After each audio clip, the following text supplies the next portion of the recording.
Hi, welcome to our Instagram Live Ayurvedic Conversation week. I have no idea. Thanks for taking the time out today to join. This is going to be a very long process of a conversation, so we won't accomplish the entire tea of a dosha today, but this will be the introduction, and we're going to kind of go through an overview of what dosha are and what they do, and start to break some of the myths that we have perhaps learned about like identifying as dosha and why that's sort of problematic. Not really sort of, but why it is. And, it's all good, like Charak mentions it in the Vimanasan chapter 6. We'll totally talk about it, and it is in the PowerPoint that I created and posted on Instagram in the little blocks. But he saw this coming like 5,000+ years ago, this need to identify with external experience, because that is the human experience. That is what yoga is trying to work us away from. So of course Ayurveda is going to do that also.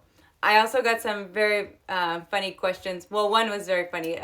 Someone asked, like, is Kapha the worst dosha? So we'll get to that. It is absolutely not. Without Kapha, you wouldn't even see me. So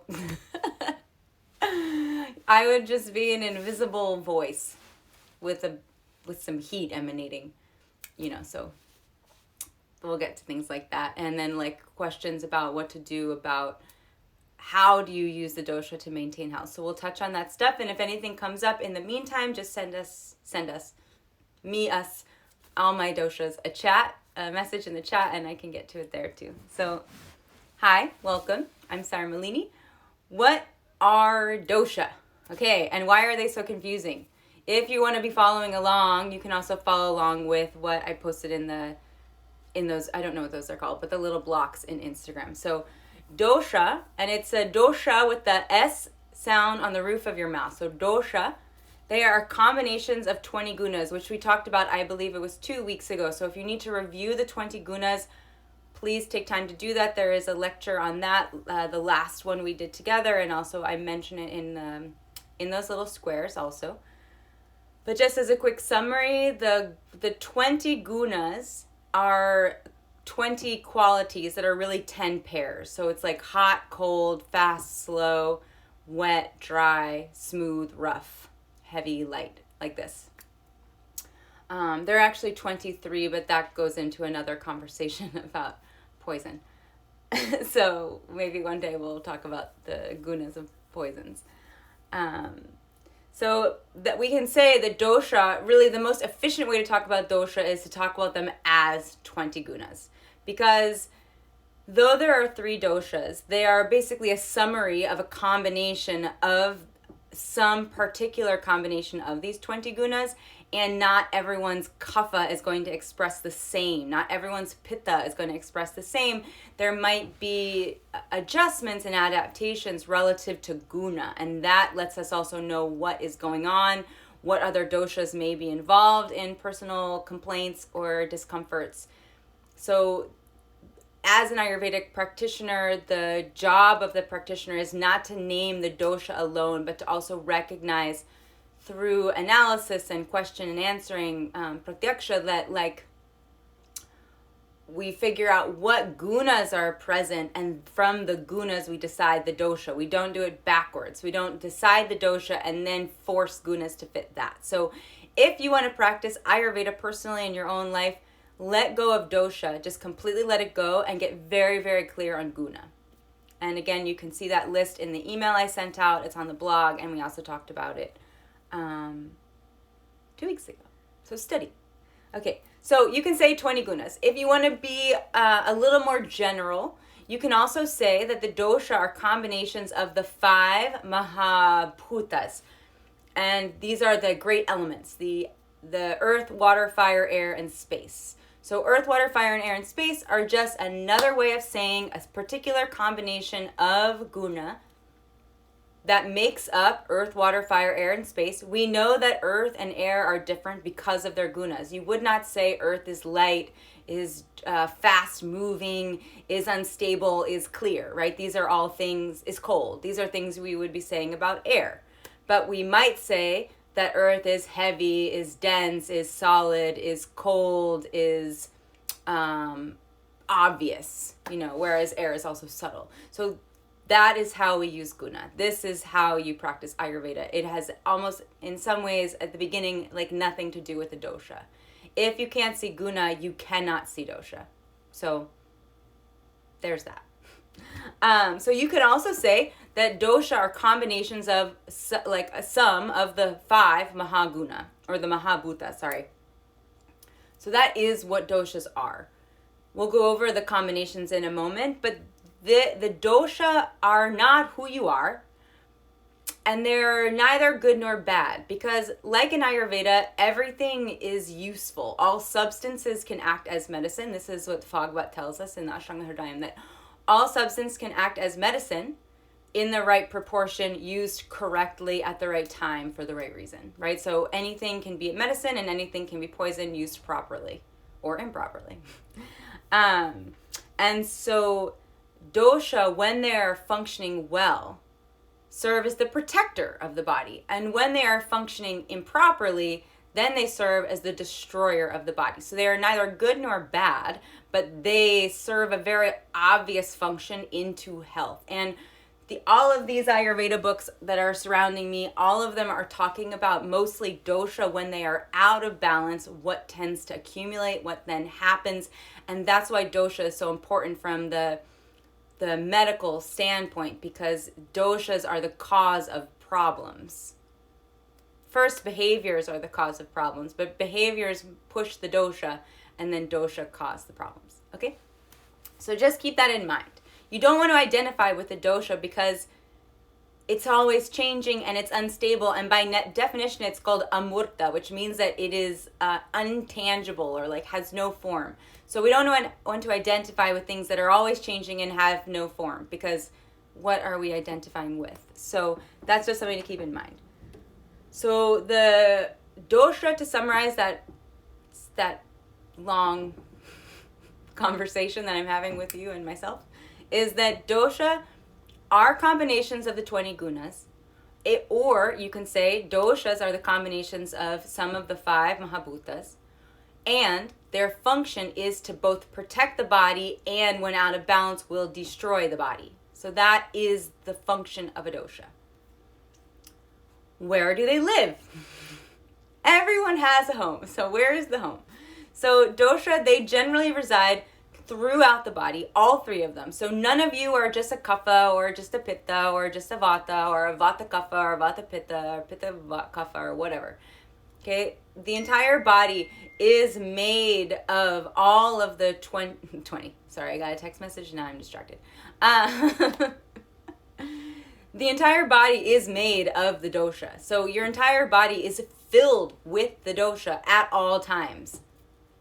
They generally reside throughout the body, spread out rather evenly. Like in every cell is made of Vata, Pitta, Kapha, essentially. But they tend to have what's called a sthana, which means like a home site. And in the sthan of the dosha, that particular dosha tends to collect.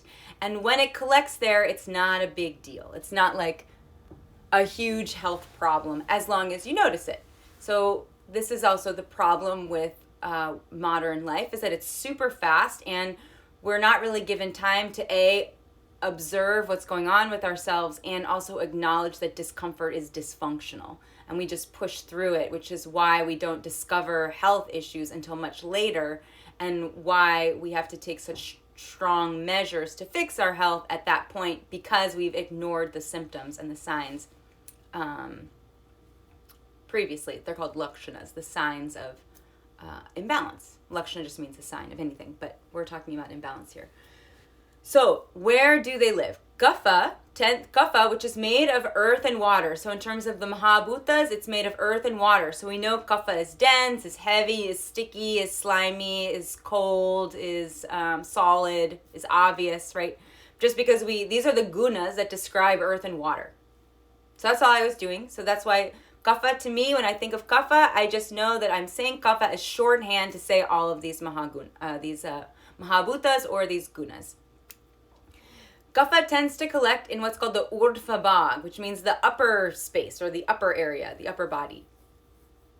So that's where it lives. It's basically like above the breastplate.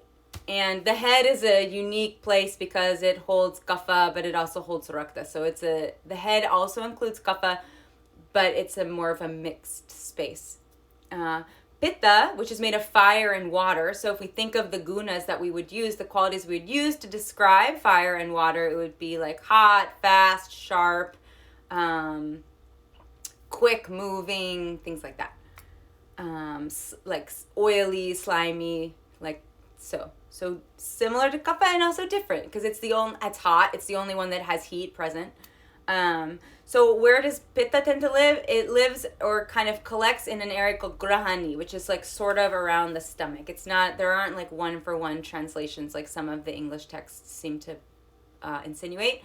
So the Grahani is sort of like the stomach area, stomach, small intestines area. So this is where Pitta tends to collect when it begins to accumulate, which is no problem because that area is built to support that, right? Just like your lungs and your throat and your chest are built to support Kapha.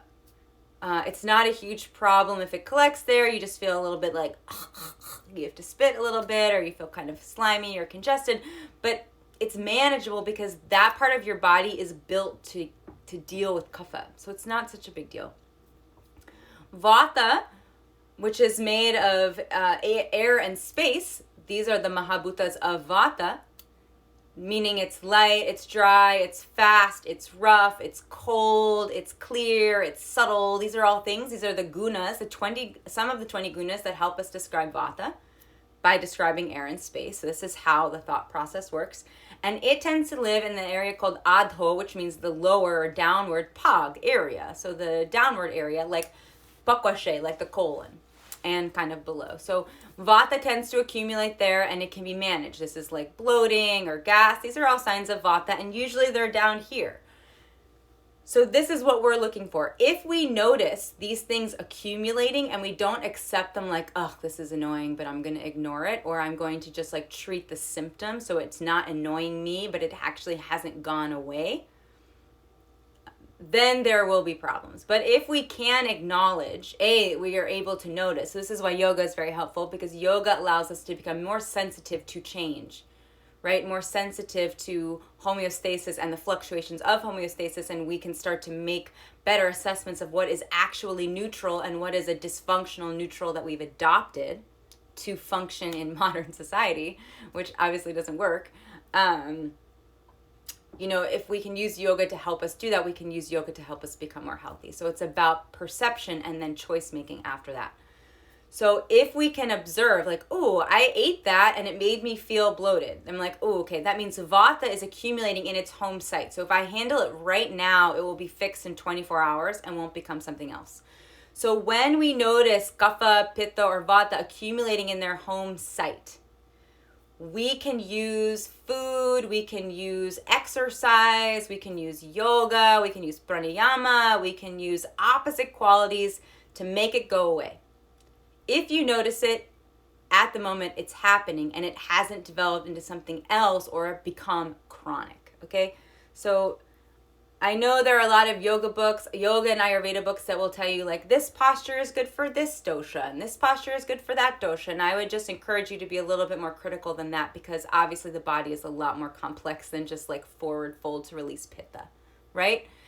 But if you notice that pitta is increasing in the grahani, so you're starting to experience like burning in your abdomen, burning indigestion, especially mid-meal, these are all things that can be symptoms of pitta accumulating in its home site, then you can use yoga asanas to help balance it. You can do twisting or forward folding, or drink cooler beverages, pomegranate juice, aloe vera, things like that. You can use that to assist you, because these are opposite qualities to Pitta, opposite gunas to Pitta, and this is why we need to know the gunas, because Pitta is specific. So what are the gunas of Pitta that you're experiencing? You might not be experiencing all of them.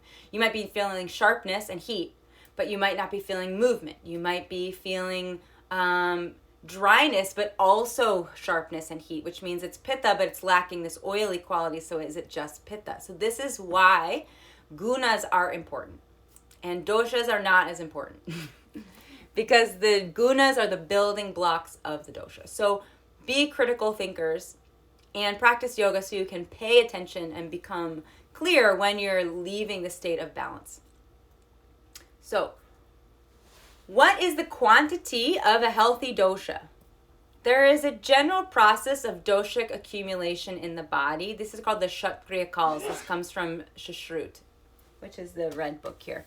So the Shaktria Calls, it was specifically built to describe the progression of a disease, a particular disease condition. I think it's vranas, like wounds, but it can be applied to everything. So there are basically, Shaktria Call means like 6 stages of development of a disease condition. So there are 6 stages of disease condition development. And what I was just describing, the accumulation stage, is the first stage. So in that accumulation stage, there's going to be a mild increase of dosha in the body, most likely in its home site, if all is well. And it will provoke a little kind of like inconvenient symptomatology. So you'll just like feel, if it's vata, you'll feel like a little bloated. You might feel a little bit dry, but all in the lower abdomen. If it's kapha, you might feel a little bit congested. Not a lot, just kind of like, you just wake up and you feel kind of congested. The feeling that some people have when they like eat too much cheese and then they wake up, or like after a beer or something like this. So it's inconvenient and we usually brush it off, but that's accumulation. So just take a moment and think of all the times you've experienced these slight inconveniences inconveniences, and how many times we've ignored them, or just like, I feel a little bit of a burning, so I'm going to take a Pep AC, or like a Tums or something, right? So I'm not actually dealing with the problem, I'm just trying to make it like less annoying. So that would be you or me or us all missing the accumulation stage, okay? The second stage is called aggravation. So this is in English, obviously. There are Sanskrit vocabulary for this. So the first stage is called sanchaya, or like chaya just means like to sanchaya means like to accumulate. And then the second stage of aggravation is called prakop. So in the stage of prakop, or in aggravation, the dosha has accumulated almost to its maximum in its home site. So it's like full, because the behaviors haven't changed. So the reason dosha accumulates is because of stuff we do. So this is why there is this process of dinacharya, these like lifestyle practices, and ritucharya, these seasonal practices, because dosha are always rising and falling, and if we ignore their rise, they will pass accumulation stage into aggravation stage. Now the symptoms are still annoying, but can be also still ignored and suppressed with suppressive therapies like Tums, for example, or laxatives for vata, things like that. Laxatives for constipation, or like nose sprays for kapha, or like neti pots for kapha. Like these are all covering the problem most of the time, especially if we're ending up in this aggravation prakop stage. So if we attend to these accumulations when we feel them, or the aggravation when we feel it, you still basically have 24 to 48 hours before it becomes something else. Once we leave stage 2, prakop, you cannot use forward folds and downward dog and pranayama to fix the problem. Like you can't. You will not be able to use essential oils to fix the problem. You will not be able to only like do opposite quality balancing to fix the problem. And so that's just something to remember, because we'll get to that in a few moments. So if we attend to the increase, the accumulation, or the aggravation of the dosha in its home site, so stages 1 and 2 of Shaktria Call from Suśruta Samhita, the quantity of dosha will then decrease. And nothing out of sort will happen further. You'll just go back to being yourself, and you will not feel the dosha, because when we're balanced, we don't feel any dosha. We just feel like ourselves. That's the sign of swastha. If we're walking around feeling bloated and then just calling ourselves a vata type, that just means that we're identifying with an imbalance and we're going to suck it up and go onward. And that is not how Ayurveda is practiced. And that's also not how yoga is practiced. We don't ignore what's going on, right? That's a bypass.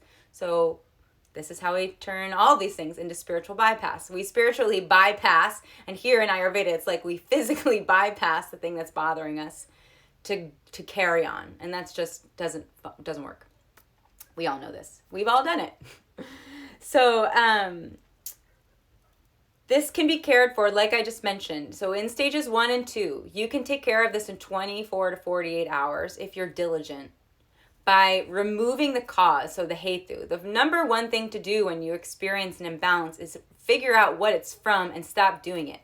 So if you're drinking a lot of bubbly water and then you feel bloated, stop drinking bubbly water for a while and you'll stop feeling bloated, right? So you can't expect, and this is why I think people often will prefer allopathy, because for a while, allopathy lets you maintain the behaviors that cause the problem while treating the symptoms, but eventually it doesn't work anymore either, and then a problem is chronic and the habit is longer lasting. So number one thing to do is figure out what is the cause of this problem and is it removable, especially if it's in these first 2 stages because it's early. So if you remove the problem, there will no longer be a problem, right? And then you just clean up the symptoms and you go on with your way. So that's the process here. So again, we can't just like pretend like we don't need to remove the cause. You have to remove the cause. That's why Ayurveda begins the process of disease condition with rag, with desire, because us wanting things makes us do things that may not be beneficial to us, but we're attached to them because desire creates attachment. And this is how yoga and Ayurveda both embark on this process of dealing with kleshas, these like causes of suffering, which we can get to in another conversation. But for the yoga students out there, that's something to think about. So you can use diet and lifestyle and yoga asana to treat in these 2 time periods. If, however, we ignore our symptomatology, or we're so used to that symptomatology we don't even notice it anymore, or we just don't notice it anymore because we're a little bit tamasic and we're not connected to ourselves, they will continue to manifest and they eventually will be forced to spread out of their home site. So after we get to the prakop stage, where everything gets full to the brim, right? The aggravation stage of dosha in its home site, in its home sthana, then it moves into the stage called prasara, which means a spreading, right? Sara means spreading. So it starts to spread out of the home site. This is a very, very short stage, and it moves into a stage called sthana samshraya, which means that the dosha localized somewhere else, where it doesn't belong. Now you have kapha, where vata lives. So like you'll be going to the bathroom and mucus comes out. That's not a good sign. You are constantly hiccuping or constantly burping. So that means vata is going this direction. That's not the direction we want it to be going. Or you experience like dryness of your eyes or dryness of the nose. This is not an area that is supposed to be dry because this is an area that's associated with kapha. Or the lungs become super dry and it becomes really hard to breathe. We like have shallow breathing. So this means vata is in kapha's home. So that's obviously very rude because was it invited? No. Is it built to hold that much vata? No. Is the lower body built to hold that much kapha? No. Same with grahani. If you have kapha move into the prasara stage and spill into the area where pitta lives, now you have the gunas of kapha, slimy, heavy, cold, in an area that is supposed to be dry and light and hot. Not really dry, but light and hot. It's going to put out your digestive system. Now you're going to have poor digestion. And this is also how you can get right? So way, way back, you can visit the conversation where we learned about And this is one of the ways to get it. By ignoring the accumulation of Kapha in its home site, it spills over Prasara and it moves into Grahani, moves into the area where Pitta lives, and kind of takes over. After this develops the stage called Vyakta or Vyakti. Vyakta means like when something is visible. So this is often when allopathy will give a disease condition a name. But it's very late because there are only shut stages, right? There are 6 stages, and now Vyakti, or the stage where things are Vyakta, is stage 5. So this cannot be treated with lifestyle. This cannot be treated with essential oils. This cannot be treated with yoga asana. This requires like actual treatment. That it requires a big overhaul. And then the final stage is called Pitta. Pitta means like breaking or bursting. And so this is when disease conditions, if untreated, becomes chronic. Bummer. So what's the summary here? Learn the gunas of the dosha and pay attention to when things are changing, and don't accept discomfort as normal. It's not. Okay. So the stage when a disease gets a name, like a roga, is after the stage of prasara. So just know that. And don't be tricked. There is no oil you can buy that will fix this by itself. So, okay, that's a bummer. Let's talk about good news. How are doshas protectors of the body? Dosha, in proper proportion, maintain the balance of the body and assist in the process of what's called swabhava uparama. Swabhava uparama means the natural progression of the body to decay. So this is a much bigger conversation, but essentially the body is built to fall apart. Ayurveda is trying to slow that process down. Bad behavior, meaning behavior that is destructive to health, that speeds up the accumulation of dosha, that already is happening with age and with season of the year. If we add to that poor food choices, poor activity choices, things like that, we're going to speed up the process of swabhava uparama, where Ayurveda is trying to slow that process down, slow down the degrading of the physical body to time, essentially. So that is what Ayurveda is for. So dosha, when it's in the proper proportion, allows you to actually be. It gives you a vessel that allows you to do your dharma. So this is where Ayurveda and yoga work super well together. I mean, there are many ways, but this is it. If you want your body to function so that you can do your dharma, you cannot be distracted by your body. So this is also why we don't want to identify with a dosha, because if we identify with a dosha, now we're thinking about our dosha instead of thinking about our dharma. Problematic. This is how we become selfish people because we're suffering, right? So Ayurveda is trying to reduce suffering so that we can then move into these stages of yoga that allow us to do dharma and become self-realized, essentially. So that's number 1. Number 2, dosha rise and fall in quantity because of particular hetus, this vocabulary word I just mentioned, which means like the causative factors that make dosha rise and fall. These are like things we eat, things we drink, activities we do, how we sleep or don't sleep, stuff like this. The reason they rise and fall is because we don't want causative factors, things that we engage with, to immediately impact the actual body, like the tissue. So dhatu means like, comes from the root word dharana, mean like to hold. So the dhatus are holding the body together. But dhatus, tissues, the body tissues like muscle, fat, blood, these kinds of things, they're made of dosha in proper proportion because they're made of guna, right? So everything is a guna. In the proper proportion, dosha both make dhatu, but then also so that when you eat too many chips, your tissues don't get affected by the gunas of those chips, your dosha will rise instead. So pitta and kapha and vata may rise from eating too many salty, dry chips, right? But your tissues won't immediately be affected, so it gives you time to take care of it to protect your tissues. So the doshas rise as like a warning.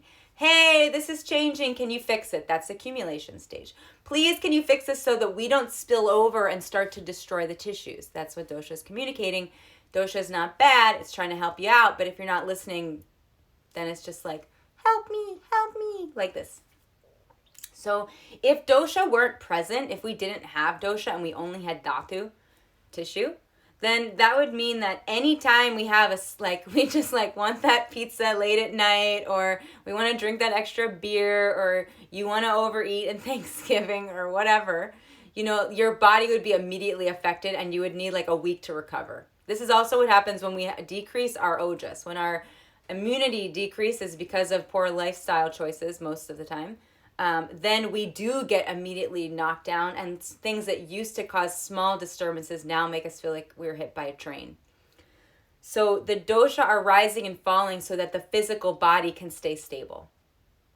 It's natural for dosha to rise and fall. So don't worry about it. And also your dosha, this is again why you shouldn't identify with a dosha, because different dosha are going to rise and fall depending on the circumstances. So like in the winter, Kapha and Vata are going to rise and fall. In the summer, Pitta and Vata are going to rise and fall. In rainy season, all of them are going to rise and fall.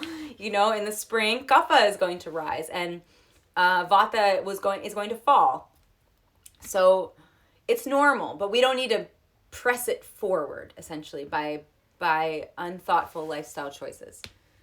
So dosha protects the physical body from being destroyed by small changes or by lifestyle stuff that happens, It allows us to live a life that is flexible, where we don't have to go for perfectionism, where we don't have to be perfect all the time, because the dosha is going to catch some of the improper behaviors, so you can live a little. So this leads us to then the question, how are doshas destroyers of the body? If dosha rise, or aka increase, is called a vriddhi. In the body without being attended to. So this would be like past this. So if the dosha accumulate or aggravate, so many things happening. If the dosha enter a vriddhi and rise without being attended to, these are the first two stages of the Shaktria Calls that I was mentioning, they will eventually affect the structure of the body. Because remember, dhatu is made of dosha, and also dosha take up space. So as they accumulate, they're going to take up space, and they're going to press against the walls of the dhatus that are holding them. This is actually going, right? If you start to overstuff a suitcase, it starts to get lumpy. So this is kind of what happens to the dosha. If the dosha are accumulating and are not being removed or decreased, they're going to actually change the structure of first the site that's holding them, and then when they move into the stage of spreading prasara, then they will change the consistency and the structure of whatever they're passing through. So the channels that they're passing through are going to be affected by this dosha that may not be built to hold them or in that quantity. And then wherever they land, it's going to be affected, because the place where they land is usually not meant to hold that dosha. So it doesn't even have the capacity to withstand change the way that the home site does. So that's one issue. Another issue is when they spill out of their home site and travel throughout the body, like I just said, they'll cause structural damage to wherever they're moving to and through what they're moving. Additionally, since the increase of dosha will either cause the increase of dosha, of one dosha, will often, if ignored, bump into another dosha. So the increase of kapha, if ignored, will also then affect the flow of vata, and also, which will then probably affect the flow of pitta. It might increase those doshas also, or decrease those doshas. So it just depends on the circumstance.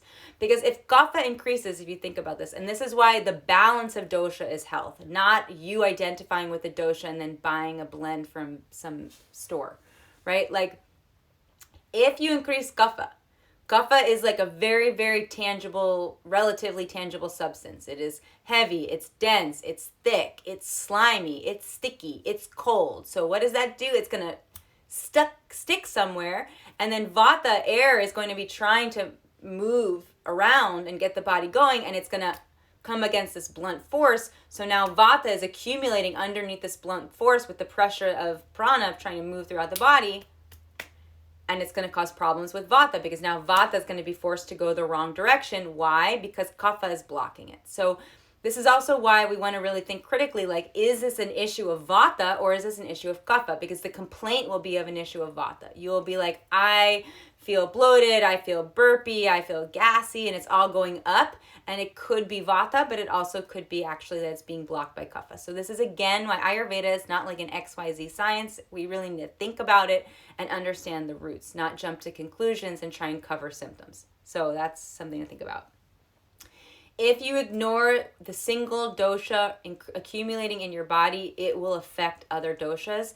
And a dual dosha problem or a tri-doshic problem is going to be a lot harder to treat than a single dosha, obviously, right? Juggling one ball is very different than juggling 3 balls.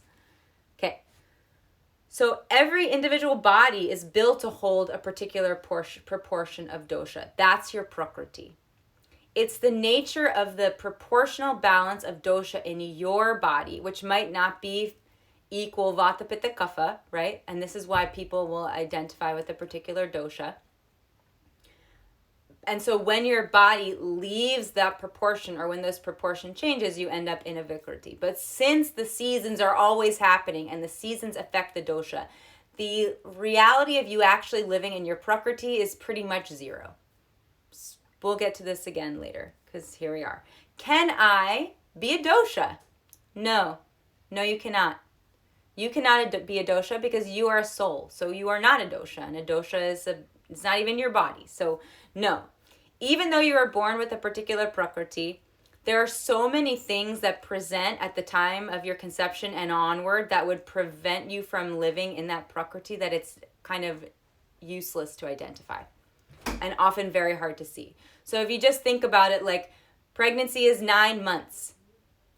If any random thing happens, the mother eats too much spicy food, doesn't sleep well, or whatever, life happens, then it's going to affect the prakriti of the fetus growing. And so it will not even be in its prakriti in its gestation period.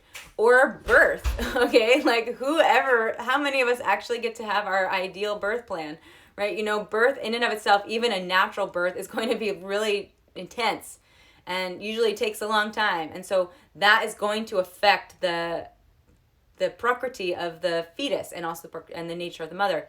Additionally, this is in the chapter on Jwara in Charaka Samhita, if you want to look it up. But essentially what it says is that everyone is born with Jwara. So the minute you are born into the world, you come out of the womb, you get Jwara, fever disorder. And so if that's not treated, even if the mother had a perfect pregnancy and a perfect delivery and everything was like, the best or whatever, you're still born with Jwara. And if you're not treating Jwara, you're going to be living outside of your prakriti for the rest of your life. So what's the point, right? The reality is, like, the universe and the world, especially modern life, is not built to support us living in prakriti. So let that go. Don't take those dosha tests. Just pay attention to guna. Why else are we not a dosha? Because dosha are so easily affected by food, by season of the year, by age, by environmental situations, the climate crisis, etc. They're constantly going to be changing. So to identify with something that is constantly unchanging or constantly changing is really unwise. This is from yoga also. Why else no? No, we are not a dosha because we only notice dosha when they're out of balance. At that time, when they're out of balance, it is a sign of disease or a sign of an oncoming disease condition. So why would we want to identify with a disease condition? We wouldn't. When we are healthy, all 3 doshas are in balance with each other in proportion to your relative prakriti, your relative birth or conceived doshic balance. And you're not going to notice it. If you notice the dosha, you're not in your prakriti, period. If you don't notice the dosha, but you're a conscious person who's connected to your body, then you're in swastha, you're in health, and you would never bother identifying with the dosha because you have better things to do with your time. So we should not celebrate the toleration of oncoming diseases or oncoming discomfort conditions by labeling them with the dosha and then identifying ourselves with that. It's really unwise, and it just kind of makes us easy to be sold things. So what to do? Most of the dosha quizzes out there are often marketing schemes. Period. Why? Because if you identify with a dosha, you're going to buy all of the things that match your dosha. You're going to buy the essential oil that matches your dosha and the body oil that matches your dosha. And you're not really going to be sure if it's doing anything. So you'll just keep buying those things and keep doing those things. And you'll put triphala in your everything. It's just like, it's unthoughtful. Okay? And it's also an oversimplification of Ayurveda. Like I just explained, if you take that information from the beginning of this lecture and just really meditate on it for a couple months, I really guarantee you will see the world so differently. Also, because these dosha tests are often an oversimplification of Ayurveda, they present poor results, which means that we aren't going to trust Ayurveda because we're going to think it's not working and not that the system we were using isn't Ayurveda. So that's also something to think about. Additionally, when we take the dosha test, you're going to be answering from your current state, which is likely a vikriti, an imbalance. So you're either going to be answering your imbalance, which means you're not actually finding out what your prakriti is. You're finding out your vikriti, your state of imbalance, as opposed to your original nature.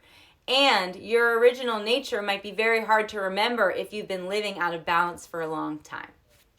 So what's the point? Skip the test. Do an Enneagram or something else. Some other personality test. So I would really recommend letting go of the identification with dosha. I would learn about doshas in the seasons. I would learn about gunas, and you will be on your way. And also think critically. Okay, so instead, what do you do instead? Get familiar with the 20 gunas. Look them up, tape them to your refrigerator, tape them to your forehead, and see them in things. So like if you're a yoga teacher or you're a writer or we all talk, right? Instead of using other adjectives, try using the gunas. Like don't even use synonyms for the gunas. Just use dry, rough, sharp, fast, slow, hot, cold, like all this. Use those in your speech to describe everything. A plant, the sun, a dinner, a conversation, how your skin feels, what your hair is like. You'll see stuff by doing this. So really get intimate with the gunas. That is the best advice.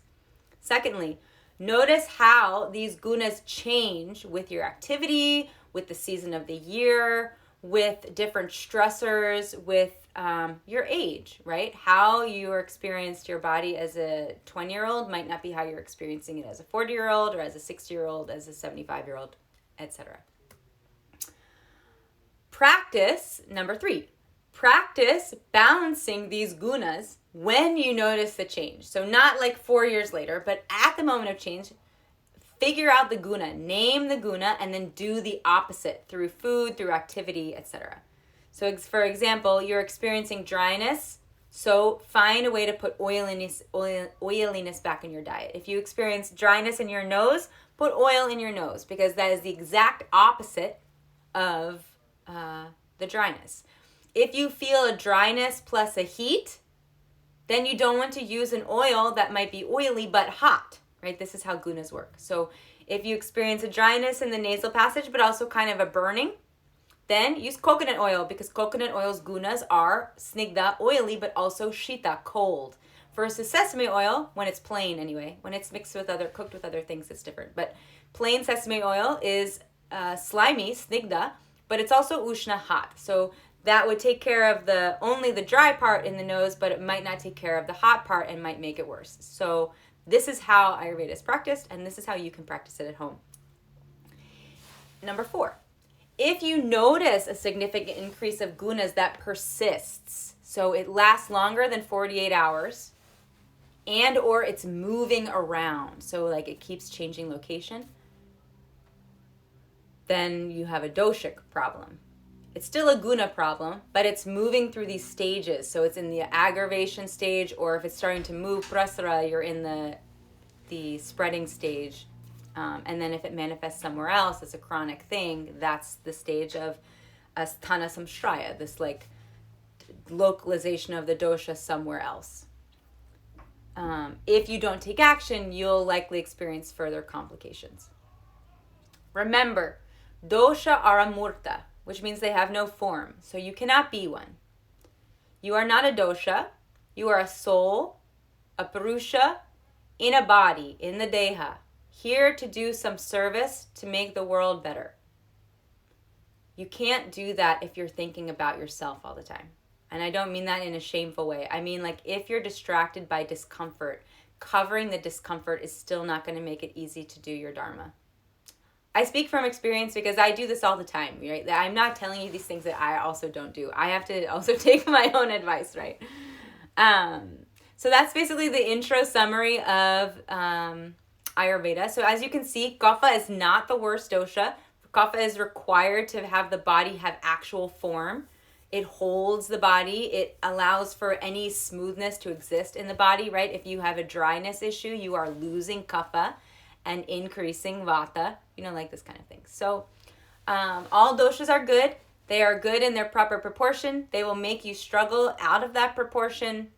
But you are not a dosha, so you don't need to buy those doshic labeled things anymore. And also, please don't take Triphala daily. Does anyone have any questions? Okay, cool. This is going to be up on Instagram tomorrow, and it will be up on my website also tomorrow. If you want more information, go to my website. I posted the email as a blog, which I do every week. So Tuesday, it goes out as an email with a lot of information and special offers. Wednesday, it goes up as the blog. Thursday is the conversation related to the blog, so you can be as nerdy as you want. And then Friday, it will go up for you to watch for free. If you'd like more information, keep coming back to these lives. Send me your questions. I will answer them. If you want to reach out to schedule a consultation because you realize you're in a stage of prasara or something like that, let me know. And also visit the website to learn about upcoming trainings and things. We're just finishing the 200-hour teacher training this week. This weekend are going to be classes. They'll be free. So if you want to attend, please, I'll post this again tomorrow, but look up the schedule and let me know what time you'd like to come. It's all in Pacific time.